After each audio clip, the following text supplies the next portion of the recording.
Reggie Bush, who, for goodness gracious, and as long as Reggie Bush walks the face of the earth, he is going to say something about players getting paid. I'm surprised he didn't say something about Jeremy Pruitt. Maybe he did.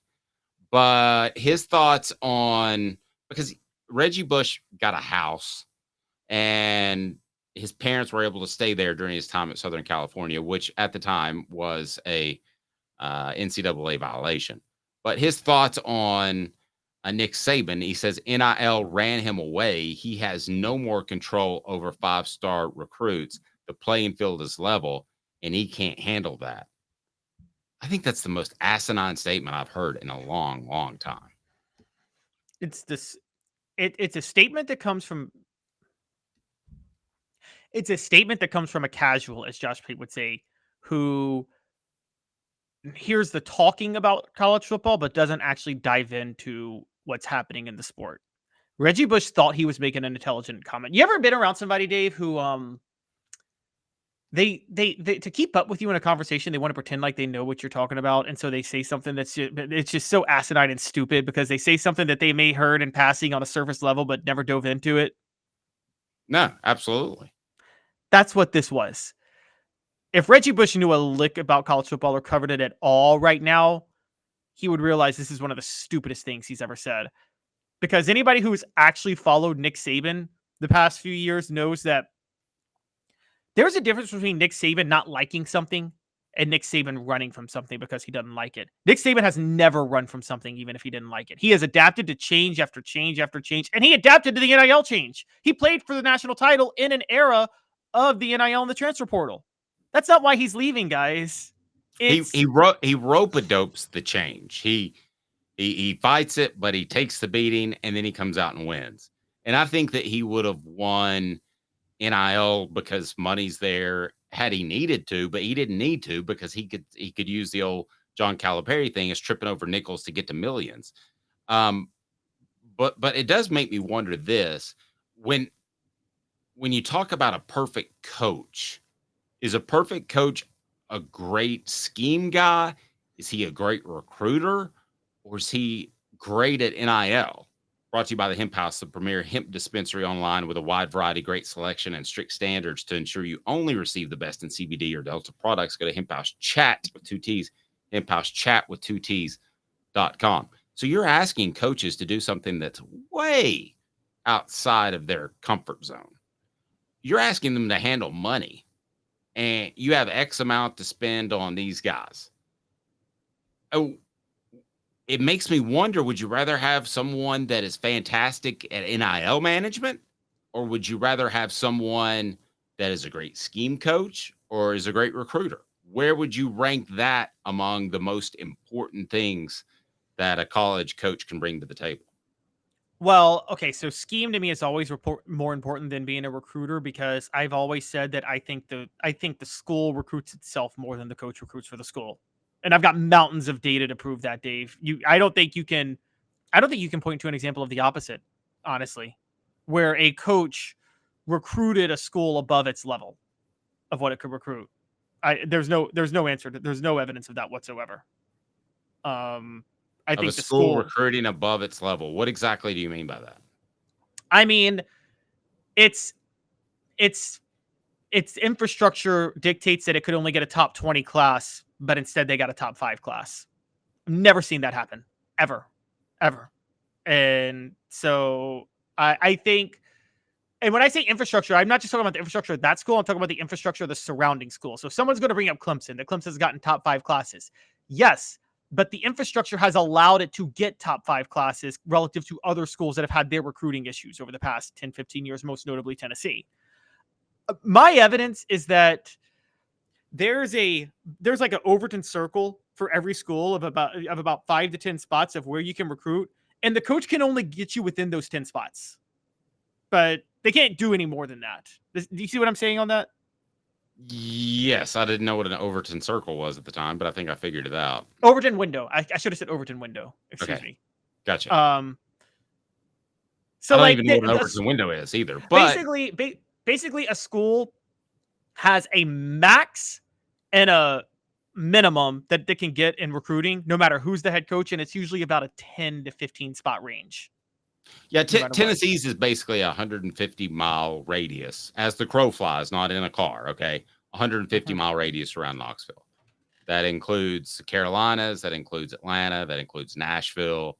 That's where they have to own. Forget about the fact that Memphis is in the state. Worry about that. Your state is that 150-mile window, which bleeds over into other states, which I think is kind of what your job. And what I mean is also the range. Tennessee at max could have a number one class. Is it safe to say Tennessee could have a number one class? Yes. At max. At minimum, they get a 15 class. It's never. There's no range greater than that. Honestly, the range is always about 15 spots of any coach. No matter the coach, the range is about 15 spots for a school. It's 10 to 15 spots, and that's why I say there's an Overton window. So I always devalue recruiting because I think recruiting is so much more about the school than it is the coach, and I've always felt it's more about the school than the coach. The more I've covered it and followed it. I agree with that. Now, there's something about being a grinder in recruiting. I think you would agree with that. You can't have Derek Dooley who doesn't make the trip to see Von Bell. Yes, recruiting with that. Actually, I was going to get to that. Funny enough, recruiting is not about the ability to sell. It's about the work ethic. Really, you just either you have a base level like Nick Saban. He's not a good salesperson. Nick Saban cannot sell anything. But it's because he works his butt off in recruiting. That's why he was so good for so long. Fulmer, I will give you, was a grinder on the recruiting trail, wasn't he? I mean, he analyzed every single person that he wanted to go after. And so there's a base level. So you can tell if someone has that or doesn't, to be fair.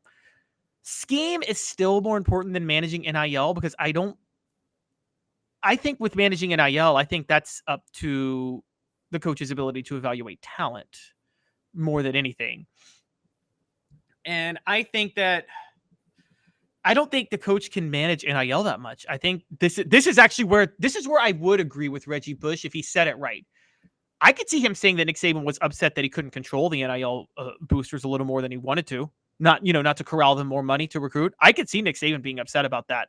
But the idea that he's opposed to NIL and opposed to being able to run a dictatorship on his own, that's stupid. And to be fair, Bush did not say those exact words. I'm going to pull it up again. But what he said was, his quote was, that was so the ridiculous part of, he has no more control over 5-star recruits. What? Like Nick Saban, that's not why he left, was the control over 5-star recruits. It's not like they're multimillionaires in the NFL, which I think is what he's driving at, right? Like multimillionaires in the NFL make more than the coach. So they're going to say, stick it. I'll do what I want to, or I'll go to another team. You don't have that sort of leverage in college football. You don't at all. And the idea that Saban left over that is stupid. If anything, again, if you want to say NIL, I would say he left. And I do think this, Dave. I think Saban retired. I believe him when he said there's no health issue, which he said last week on Reese Davis's interview. I think Nick Saban, after the transfer portal closed, realized that Alabama boosters were not going to cobble up the money necessary for NIL for him to recruit and be competitive. And I think that's what this comes down to, is he couldn't cobble enough money to recruit on the level that he wants to recruit, which doesn't suggest control over players. That suggests I want more money to be able to pay my players more, honestly. And he's been begging them for that, and he can't get it. So Hunter asked the question, does Josh Heupel have that quality with recruiting? Recruiting is a lot more than sitting down on somebody's couch and giving them a recruiting pitch. So I answer the question with this, Hunter. Yes, he does, for two reasons. One, Tennessee has significant NIL, but the other is the culture around Tennessee's football program. Caleb, it's significant. Prospects show up on campus and they feel that.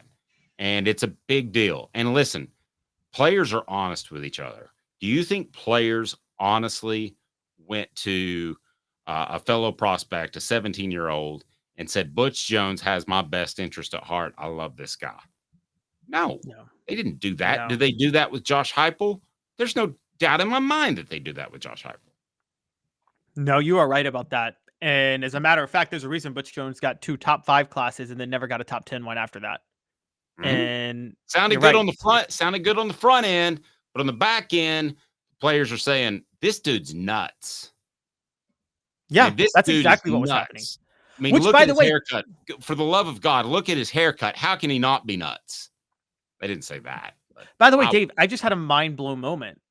and I know it's a crazy mind blow, but this explains to me how many times have you covered new coaches at a school and they always make a splash with 2 good recruiting classes to start out and everybody's excited about them. And I'm like, how do they always recruit so well at the start and then flame out? I'm like, oh, there's not enough players who can talk negatively about how bad they are yet. Yeah. And You pay the assistant coaches to tell the prospects that everything's okay. You're not going to pay these kids. These kids are young and they're noble for the most part, and they're going to tell the absolute truth. And most of your players out of 85 are not particularly happy. So you've got to try to make them all somewhat happy because, one guy's a freshman. He's just getting in. He's 40 pounds underweight, and he's getting the hell beat out of him in practice because he's on the scout team. Most of them are not happy. But Tennessee has a culture right now where guys are happy, and it's across the board. And it's more. It was more business-like at Alabama. Might be that way at Georgia, but there's more than one way to skin a cat. I think Philip Fulmer had a good culture. I think Mac Brown had a good culture. I think there are other guys that have won recruiting and won championships with culture. And along with NIL, yes, I think that makes Josh Heupel a very strong recruiter. Well, and there's the other part of this too, which is when you talk about players talking, it's one thing for former players to talk bad about a program. I think every coach has had former players talk bad about him publicly, hasn't they? Every single one has had former players.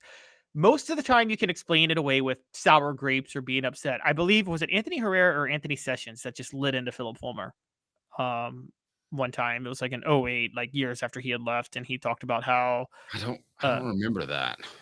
Oh yeah, it was I would think Sessions on the defensive side because they really loved John Chavis and didn't have as much interaction with Philip Fulmer. But I don't know. Well, somebody Herrera being an offensive lineman, I know he wasn't really happy with his amount of playing time at the time. I don't know.